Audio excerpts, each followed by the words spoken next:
నా కోరిక అని చెప్పాడు. కాని అర్జునుడు దానికి అడ్డు చెబుతూ, ఇది కురువంశ రాజకుమారుల విద్యా ప్రదర్శన, నిన్ను ఎవరో ఆహ్వానించారు అని అన్నాడు.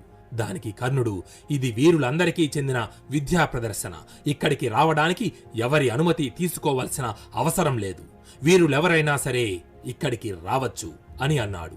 దానికి దుర్యోధనుడు సంతోషించి కర్ణుడికి అర్జునుడికి ద్వంద్వ యుద్ధం ఏర్పాటు చేశాడు. అర్జునుడు కూడా కర్ణుడితో తలపడటానికి సిద్ధపడ్డాడు. ఇద్దరి మధ్య పోరు మొదలయ్యింది. చిత్ర విచిత్ర అస్త్రశస్త్రాలను ప్రయోగిస్తూ అరివీర భయంకరులై ఇద్దరు ఘోరంగా యుద్ధం చేస్తున్నారు. వారు ప్రయోగిస్తున్న బాణ పరంపర ఆకాశంలోని సూర్యకిరణాలను తలపిస్తూ సభను ముంచెత్తాయి. కౌరవులందరూ కర్ణుడి పక్కకు వెళ్లి కర్ణుడి అస్త్ర నైపుణ్యాన్ని పరిశీలించి అభినందిస్తున్నారు. భీష్ముడు, విదురుడు వంటి కురు పెద్దలు అర్జునుడి పక్కకు వెళ్లి అర్జునుడి ప్రావీణ్యాన్ని ప్రశంసించి ప్రోత్సహిస్తున్నారు. వారిద్దరి పోరాటాన్ని చూస్తూ ప్రజలందరూ జయ జయధ్వానాలతో కోలాహలం చేస్తున్నారు. ఇంతలో కర్ణుడు అర్జునుడి మీదకు పర్జన్యాస్త్రాన్ని ప్రయోగించాడు. దానితో అర్జునుడి చుట్టూ నల్లటి మబ్బులు ఏర్పడి అర్జునుడు కనబడకుండా పోయాడు. అది చూసి కుంతీదేవి స్పృహ తప్పి పడిపోయింది. వెంటనే విదురుడు పాదచారుల ద్వారా కుంతీదేవిని సేదతీర్చాడు. ఇంతలో అర్జునుడు వ్యాయస్త్రాన్ని ప్రయోగించి ఆ నల్లటి మబ్బులను చెదరగొట్టాడు. ఆ దృశ్యాన్ని విదురుడు కుంతీదేవికి చూపించి సంతోషం కలిగించాడు. కృపాచార్యుడి ద్వంద్వ యుద్ధ ధర్మ రహస్యవేత్త, క్షణక్షణానికి తీవ్రమై పెరిగిపోతున్న కర్ణార్జునుల దారుణ సంగ్రామ ధోరణి పరిశీలించి మెరుపు వేగంతో వారిద్దరి మధ్య చేరి గంభీర స్వరంతో కర్ణుడి వైపు చూస్తూ, కర్ణ, అర్జునుడు కురువంశ వర్ధనుడు, కుంతి పాండురాజుల కుమారుడు. మరి నువ్వు కూడా నీ వంశ ఖ్యాతిని, తల్లిదండ్రులెవరో మాకందరికీ వెల్లడించు. నీవు అన్ని విధాలా అర్జునుడితో తులతూగినట్లయితే తరువాత తిరిగి అర్జునుడితో తలపడు అని అన్నాడు. దానికి సమాధానం చెప్పలేక కర్ణుడు నిస్సహాయంగా తలవంచుకున్నాడు. అది విని కర్ణుడి వెనకనున్న దుర్యోధనుడు రోషావేశంతో ముందుకు వచ్చి కృపాచార్యుడి వైపు చూస్తూ, గురువర్య, కులము శౌర్యము అధిక సేన కలిగిన వాడు రాజుగా పిలువబడతాడు. మీ అభ్యంతరమల్లా కర్ణుడు రాజు కాదనేదే. అయితే ఇప్పుడే ఈ క్షణమే కర్ణుడిని కురు రాజ్యాలలో అత్యంత సంపన్న రాజ్యమైన అంగరాజ్యానికి రాజుని చేస్తున్నాను అని చెప్పి పాదచారుల ద్వారా బంగారు సింహాసనాన్ని తెప్పించి కర్ణుడిని దానిపై కూర్చోబెట్టి పాలతో అభిషేకించి వజ్రాలు పొదిగిన స్వర్ణ కిరీటాన్ని అతని తలపై మోపి రాజ్య ప్రజలందరూ చూస్తుండగా కురువంశ పెద్దల సమక్షంలో పురోహితుల వేద మంత్రాల సాక్షిగా కర్ణుడిని అంగరాజ్యానికి రాజుగా పట్టాభిషిక్తుణ్ణి చేశాడు.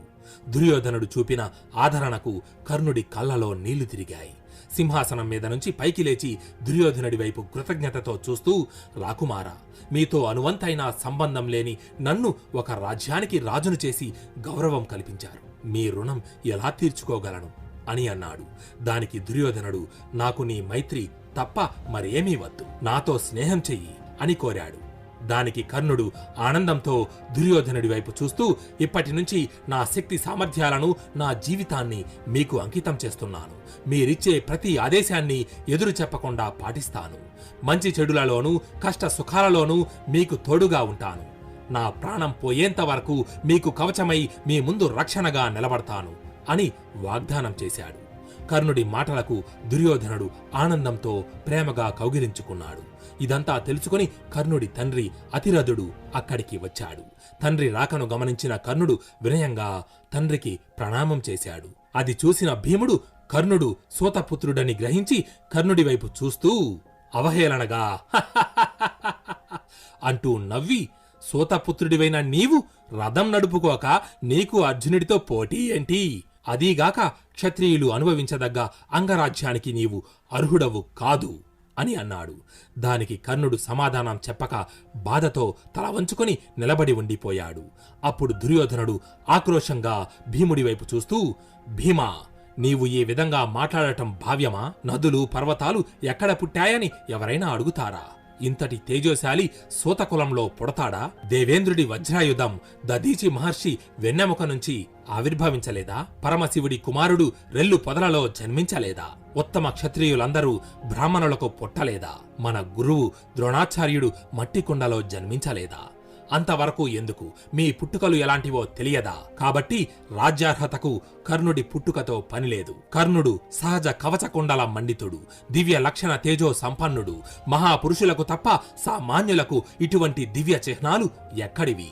అపార భుజబల శక్తి చేత కర్ణుడు ఈ అంగరాజ్యాన్ని మాత్రమే కాదు, సమస్త భూమండలాన్ని పరిపాలించడానికి అర్హత ఉన్న జగదేక వీరుడు అని చెప్పి సూర్యాస్తమయం కావడంతో రథం పైకెక్కి కర్ణుడితో తన తమ్ముళ్లను తీసుకుని రంగస్థల ద్వారం నుంచి బయటకు వెళ్లిపోయాడు. కర్ణుడి కవచకుండలాలను, సూర్య తేజస్సును చూసి కుంతీదేవి అతడు నా పుత్రుడే అని గ్రహించింది.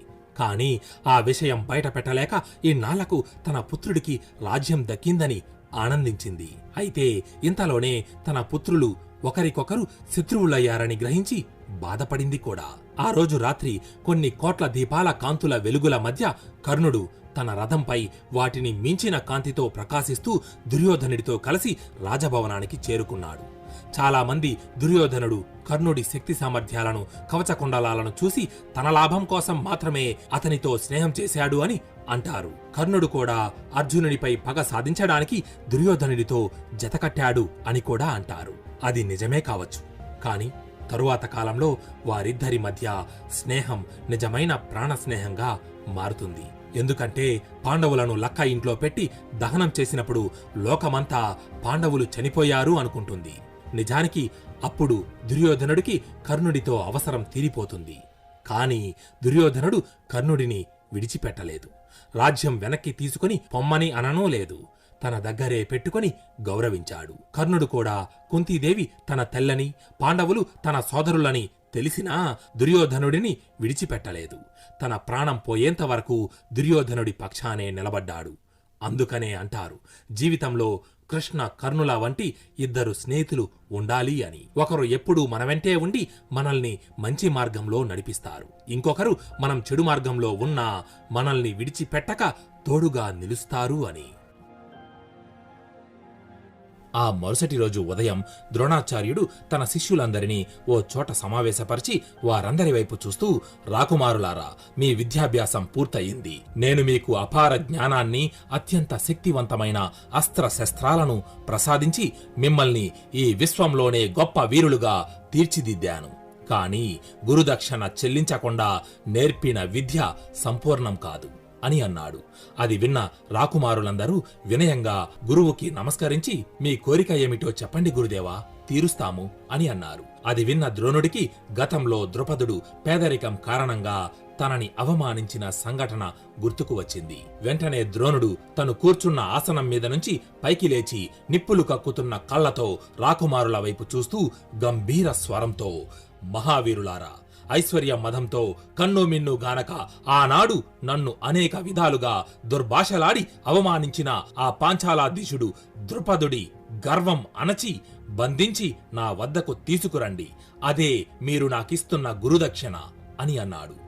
ద్రోణుడి ఆజ్ఞతో ఒక్క క్షణం కూడా ఆలోచించకుండా పాండవులు, కౌరవులు వారి శస్త్రాస్త్రాలను చేతబట్టి దిక్కులు పిక్కటిల్లేలా మర్జించి ఈ క్షణమే ఆ పాంచాలరాజు ద్రుపదుడి గర్వం అణిచి బంధించి తెచ్చి గురుదేవుని కాళ్ల ముందు పడేద్దాం అని చెప్పి మహాప్రతిజ్ఞను స్వీకరించి ద్రుపదుడిపై యుద్ధానికి సిద్ధపడ్డారు. అయితే ముందుగా కౌరవులు వారి రథాలను అధిష్ఠించి అశ్వ గజ దళాలతో అసంఖ్యాకమైన సైన్యాన్ని వెంటబెట్టుకుని వెళ్లి పాంచాల రాజ్య రాజధానిని చుట్టుముట్టారు. ఇక్కడ ఓ చిన్న విషయం. ఈ సమయంలో కర్ణుడు పరశురాముడి దగ్గర విద్యాభ్యాసానికి వెళ్లాడు. అందువల్లే ద్రుపదుడితో యుద్ధానికి కర్ణుడు వెళ్ళడు.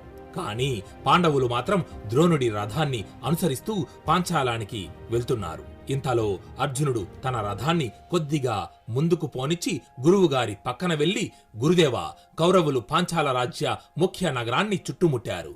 కాని ద్రుపదుడు మీ బాల్య స్నేహితుడు. మీరు విద్య నేర్చిన చోటే అతడు కూడా ధనుర్విద్యను అభ్యసించాడు. మహాపరాక్రమశాలి. కౌరవులు వారి అల్పాల్పమైన భుజ పరాక్రమాలతో ఆ పాంచాల సార్వభౌముడిని నిర్బంధించగలరా అని అడిగాడు. అయితే ఇంతలో వారి రథాలు పాంచాల రాజధానిని సమీపించాయి.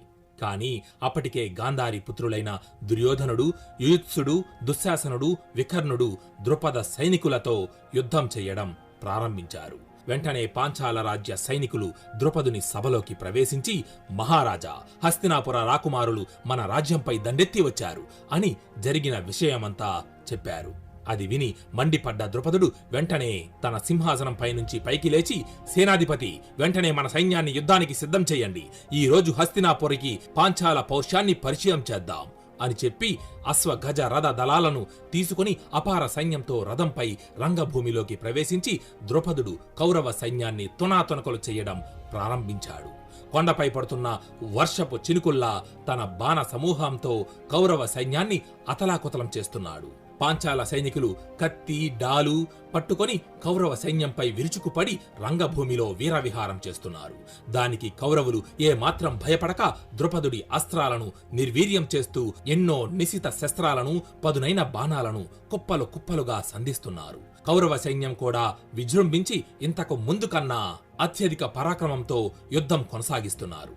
దానితో ద్రుపదుడు ఇక ఉపేక్షించి లాభం లేదు అనుకొని అత్యంత శక్తివంతమైన అస్త్రాలతో దుర్యోధన, దుశ్శాసన, వికర్ణుల ధనస్సులు విరగ్గొట్టి వాడి బాణాలను నిప్పు కణాలుగా వదులుతూ కౌరవ సైన్యాన్ని కకలావికలు చేశాడు. ద్రుపద నరేషుని విక్రమ విజృంభణతో కౌరవ సైన్యం ప్రాణభయంతో వెనుకకు పరుగులు తీసింది.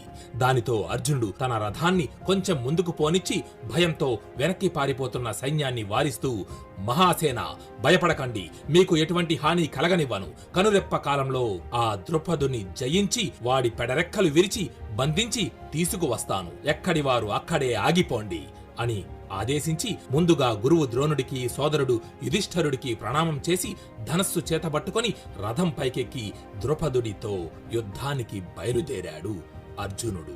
అయితే భీమసేనుడు అర్జునుడి రథానికి ముందు నిలబడి ఏదో చీమల గుంపుని చెదరగొట్టినట్లుగా తన భుజబల పరాక్రమంతో మదించిన ఏనుగులా పాంచాల సైన్యాన్ని ఏరిపారేస్తున్నాడు. తన గదను పట్టుకొని పిడుగుల వంటి దెబ్బలతో ఏనుగుల తలలను బద్దలు కొడుతున్నాడు. అది చూసి శత్రు సైనికుల హృదయాలు భయంతో కంపించిపోతున్నాయి. నకుల, సహదేవులు అర్జునుడి రథచక్ర రక్షకులుగా నిలబడి అరివీర భయంకరులై రణభూమిలో వీరవిహారం చేస్తున్నారు. ఇక అర్జునుడు సామాన్య సైనికులను బాధించడం ఇష్టం లేక ఉప్పొంగిన సముద్రం దానికి అడ్డు వచ్చిన వాటినల్లా తన్నుకుపోయినట్లుగా అర్జునుడు తన బాణ పరంపరతో పాంచాల సైన్యాన్ని దూరంగా తరిమి కొడుతున్నాడు. పదునైన బాణాలను కుంపాలు కుంపాలుగా సంధించి ద్రుపదుడి అశ్వ రథ దళాలను నామరూపాలు లేకుండా నాశనం చేశాడు. తరువాత తన దివ్యాస్త్రాలను ప్రయోగించి ద్రుపదుడికి రక్షణగా ఉన్న గజాధిపతులను, రక్షక సైనిక దళాలను ఒక్కొక్కటిగా తునాతునకలు చేశాడు.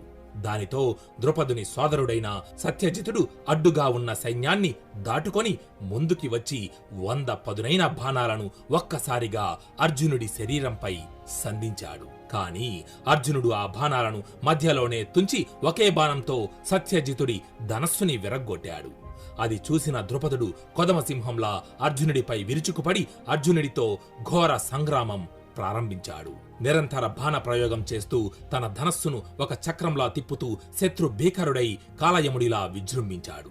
ద్రుపదుడికి, అర్జునుడికి జరుగుతున్న భువన భయంకర యుద్ధ పద్ధతిని సైనికులందరూ నిశ్చేష్టులై చూస్తున్నారు. ఇంతలో ద్రుపదుడు ఒక శక్తివంతమైన అస్త్రాన్ని ప్రయోగించి అర్జునుడి ధనస్సును 2 భాగాలుగా ఖండించి దిక్కులు బీతిల్లే విధంగా భయంకర మర్జన చేశాడు. కాని దానికి అర్జునుడు ఏమాత్రం భయపడక విరిగిన ధనస్సును పక్కకు విసిరి ద్రుపదుడి రథంపైకి దూకి అసహాయసూరుడైన ద్రుపదుడి చేతులను వెనక్కు విరిచి నిర్బంధించాడు.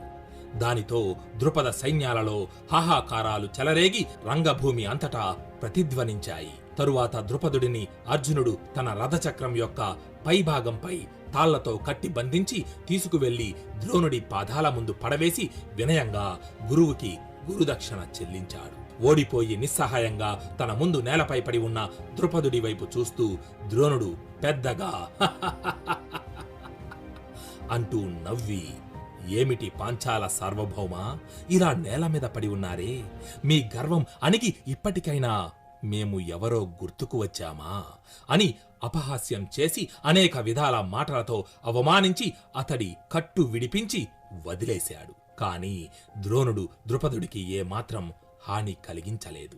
అయితే ద్రుపదుడు మాత్రం తన ఈ ఓటమికి ద్రోణుడిపై ఎలాగైనా ప్రతీకారం తీర్చుకోవాలని మనసులో పగను పెంచుకున్నాడు. ఈ విధంగా అర్జునుడు ద్రుపదుడిని జయించి ద్రోణుడికి గురుదక్షిణ చెల్లించాడు. ఇక హస్తినాపురిలో పాండవులు కౌరవులు యుక్త వయసుకు వచ్చారు. వారందరిలో పెద్దవాడు ధర్మరాజు. ప్రజలు కూడా తమకు కాబోయే యువరాజు ధర్మరాజే కావాలని కోరుకుంటున్నారు. అంతేకాకుండా పాండవులు కౌరవులు జన్మించడానికి పూర్వం ధృతరాష్ట్రుడికి చూపు లేనందున పాండురాజే తన దిగ్విజయ యాత్ర ద్వారా శత్రు రాజ్యాలన్నిటినీ జయించి రాజకార్యాలన్నిటినీ తానే చూసుకుంటూ రాజ్య పరిపాలన చేశాడు. అందువల్ల ధర్మరాజే హస్తినాపురానికి రాజు కావడానికి యోగ్యుడని భావించి ధృతరాష్ట్రుడు ధర్మరాజుని హస్తినాపుర యువరాజుగా పట్టాభిషిక్తుణ్ణి చేశాడు. అప్పటి నుండి భీమార్జున నకుల సహదేవులు నలుగురు ధర్మరాజుకి రక్షణగా ఉంటూ అనుక్షణం తోడు నీడలై నిలిచారు. 4 దిక్కులలోని రాజ్యాలన్నిటినీ జయించి కప్పం కింద ధనం బంగారం తీసుకువచ్చి హస్తినాపుర ఖజానాను ఐశ్వర్యంతో నింపారు. ధర్మరాజు సమస్త భూమండలానికి సార్వభౌముడై రాజ్య పరిపాలన చేస్తున్నాడు. గదాయుద్ధంలో భీముడిని, ధనుర్విద్యలో అర్జునుడిని మించిన వారు ఈ సమస్త భూమండలంలో వేరొకరు లేరని ప్రజలందరూ 1000 నోళ్ల ప్రశంసిస్తున్నారు. అయితే పాండవుల పేరు ప్రఖ్యాతలు కీర్తి ప్రతిష్టలను విని దుర్యోధనుడు అసూయతో రగిలిపోతున్నాడు. తన తండ్రి తనకు కాకుండా ధర్మరాజుని హస్తినాపురానికి యువరాజుని చేశాడనే మనోవేదనతో కుమిలిపోతున్నాడు.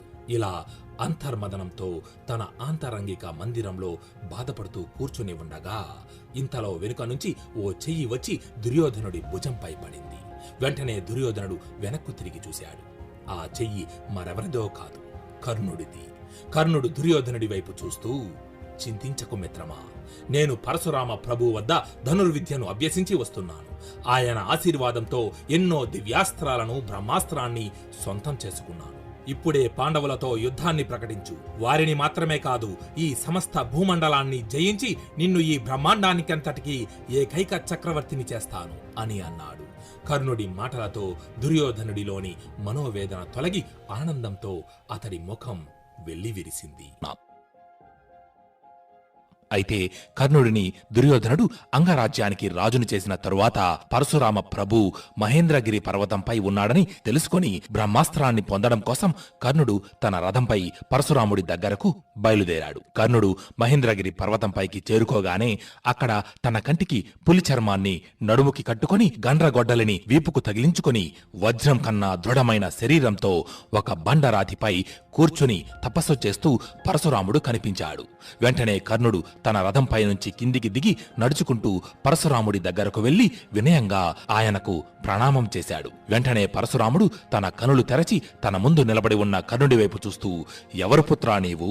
ఏం విషయమై నా వద్దకు వచ్చావు అని అడిగాడు. దానికి కర్ణుడు, నేను కర్ణుడను అని చెప్పి తాను ఒక సూతుడను అని చెబితే ఎక్కడ పరశురాముడు తనకు విద్యను నేర్పించడానికి నిరాకరిస్తాడోనని భావించి, నేను బ్రాహ్మణుణ్ణి, మీ వద్ద ధనుర్విద్యను అభ్యసించడం కోసం వచ్చాను ప్రభు అని అన్నాడు. కర్ణుడి మాటలు విన్న పరశురాముడు మొదట అతనికి ధనుర్విద్య నేర్పించడానికి నిరాకరించాడు. అయితే కర్ణుడి పట్టుదల ధనుర్విద్య నేర్చుకోవాలనే అతని దృఢ నిశ్చయాన్ని చూసి పరశురాముడు కర్ణుడిని తన శిష్యుడిగా స్వీకరించాడు. అప్పటి నుంచి కర్ణుడు అత్యంత భక్తి శ్రద్ధలతో గురువుని సేవిస్తూ అతి కొద్ది కాలంలోనే పరశురాముడికి ప్రియ శిష్యుడిగా మారాడు. పరశురాముడి అనుగ్రహంతో కర్ణుడు ఎన్నో అత్యంత శక్తివంతమైన అస్త్రశస్త్రాలను, తిరుగులేని భార్గవాస్త్రాన్ని, బ్రహ్మాస్త్రాన్ని తన సొంతం చేసుకున్నాడు. ఇలా ఒకసారి కర్ణుడు తన ధనుర్విద్యను సాధన చేస్తున్న సమయంలో తన ధనస్సు నుంచి వెలువడిన ఒక బాణం పొరబాటున దాని దిశను మార్చుకొని ఒక వేద పండితుడి ఇంటి ముందు కట్టి ఉన్న గోవుకు తగిలి ఆ గోవు విలవిలలాడుతూ నేల మీద పడి చనిపోయింది.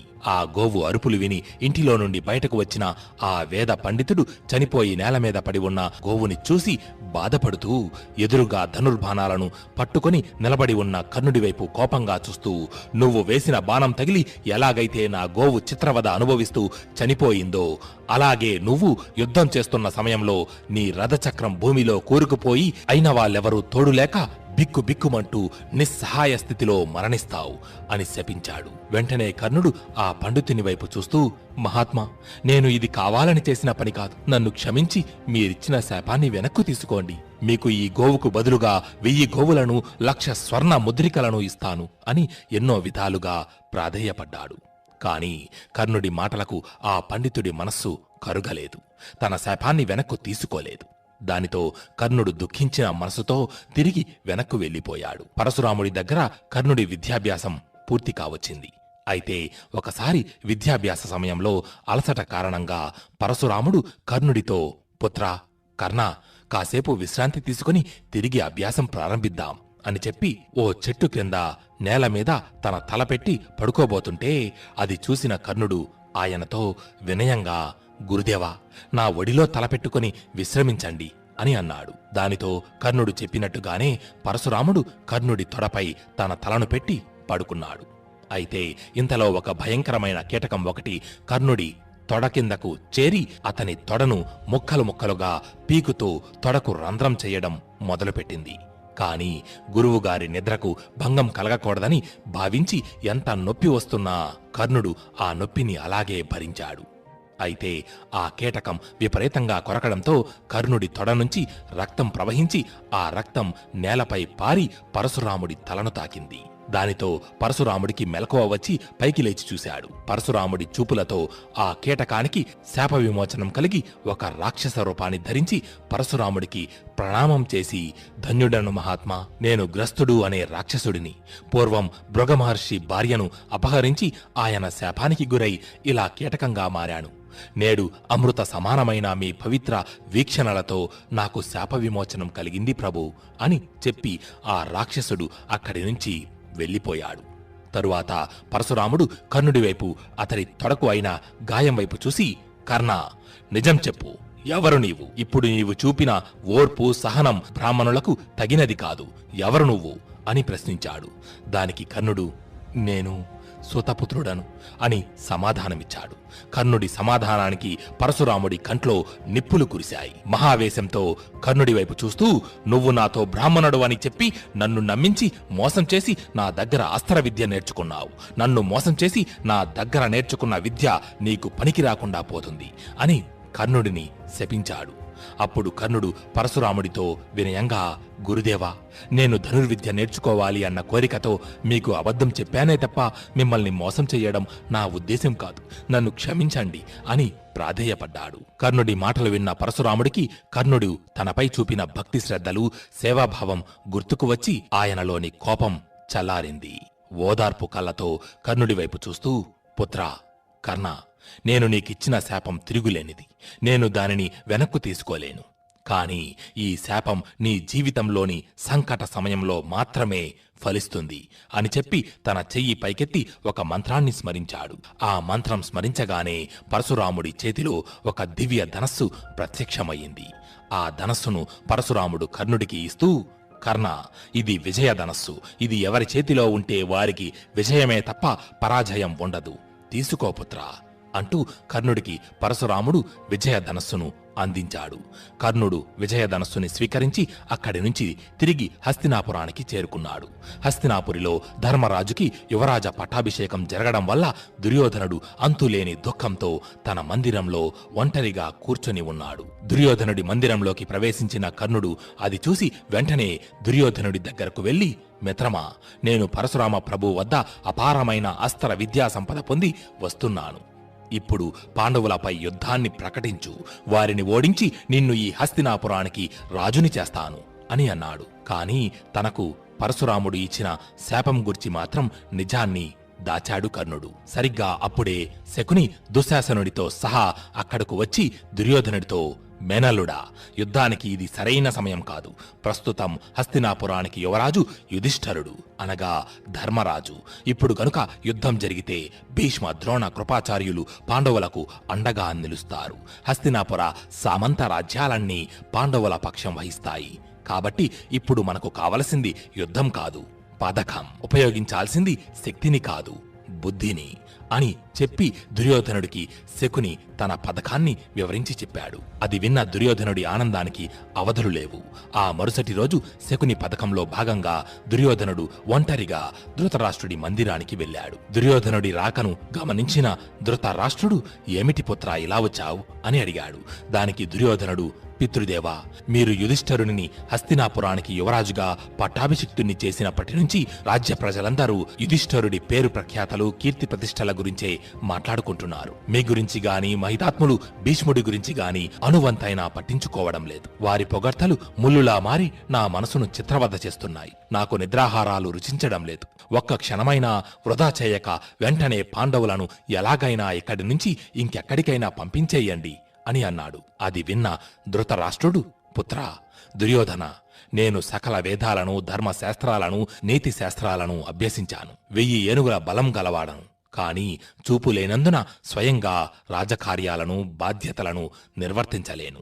ఆ సమయంలో నా తమ్ముడు పాండురాజు ఆ బాధ్యత స్వీకరించి శత్రువులను నిర్జించి అపార ధనరాశులను తెచ్చి నాకు అంకితం చేసి అత్యంత సేవాభక్తులతో నన్ను పూజించాడు. పైగా యుధిష్ఠరుడు మీ అందరిలోకి పెద్దవాడు. అందువల్లనే తనకి యువరాజు పట్టాభిషేకం చేశాను. అలాంటిది నేను పాండవులను ఇప్పుడు ఎలా ఇక్కడి నుంచి బయటకు పంపగలను?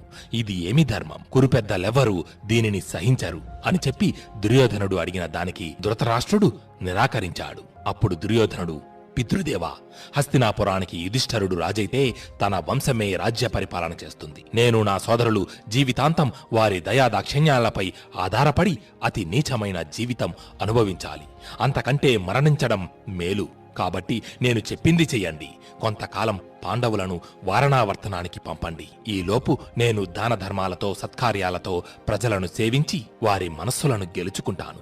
ప్రజలు నన్నే ఈ రాజ్యానికి యువరాజుగా స్వీకరించేలా చేస్తాను. అప్పుడు తిరిగి పాండవులను హస్తినాపురానికి ఆహ్వానించండి అని ప్రాధేయపడ్డాడు. దానికి ధృతరాష్ట్రుడు మొదట నిరాకరించినా కన్న కొడుకు పడుతున్న బాధను చూడలేక దుర్యోధనుడు చెప్పిన దానికి అంగీకరించాడు.